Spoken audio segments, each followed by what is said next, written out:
So today Shane dropped a video of two founders' candid thoughts on the journey so far. I'm just going to go through that, highlight some of my favourite points and discuss them. So let's get into it. Shane reiterates it's all about the players, the Earth 2 community.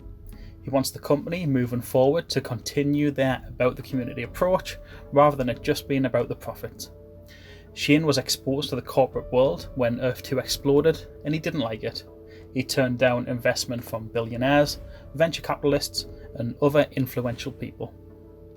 Shane doesn't want to go down the same road as Earth 1 or even that of some other metaverse project where it's all about how much they can get out of the consumer.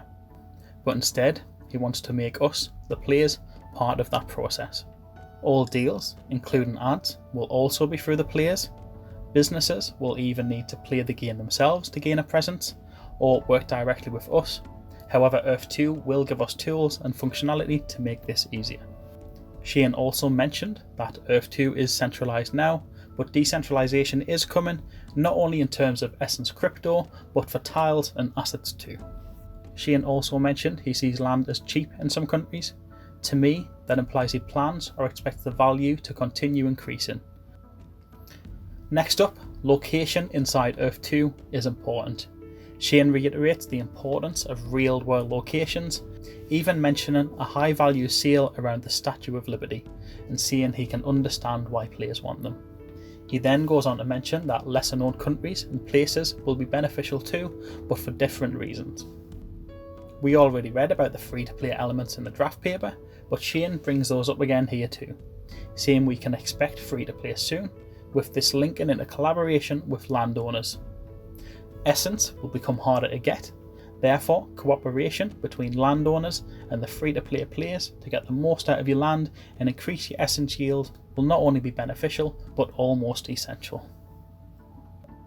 We also heard that the Mapbox partnership is ongoing. I know some users had brought up that articles had been removed from the site which mentioned partnerships between Earth 2 and Mapbox. I'm guessing Shane noticed this talk and used the video as a chance to let us know that indeed the partnership is still in place. We also hear more about how Shane is big on rewarding creative people and the ability for players to buy and sell, not just the creators but resales too. Much the same as buying a physical good in the real world, he wants us to be able to buy, hold and sell these assets, starting with hollow building sales, going on to drones and focusing on allowing unique player created content which has utility inside of Earth 2. We then see Shane also hint at another Essence drop or something else happening in regards to Essence before the official listing. So keep your eyes open for that. If it's a drop, I'm super curious as to what it'll be linked to. Hopefully it's not just the $E value of the property again. Next up, it seems Drone the Game was renamed as Droid the Game, with Shane mentioning Droid several times and the name Droid the Game, but later also referring to the old version as Drone the Game. He also said we will see droids as little helpers, kind of like pets that follow you around and can perform tasks for us inside of the 3D world. Now, this one is probably the biggest for me. I could be looking too much into it, but I suspect we will have the first 3D world in the next few months. Shane states the droid editor will be launching over the next few months, and in another sentence states we'll be able to use these droids inside of the 3D planet version of Earth 2. Now it could be we get the editor before the functionality of using them inside Earth 2, but I don't know. To me it sounded like we were getting both at the same time. So what did you guys think of the video? Do you have any other thoughts or ideas to share? Let me know below. As always, thanks for watching. Don't forget to like and subscribe and have an amazing day.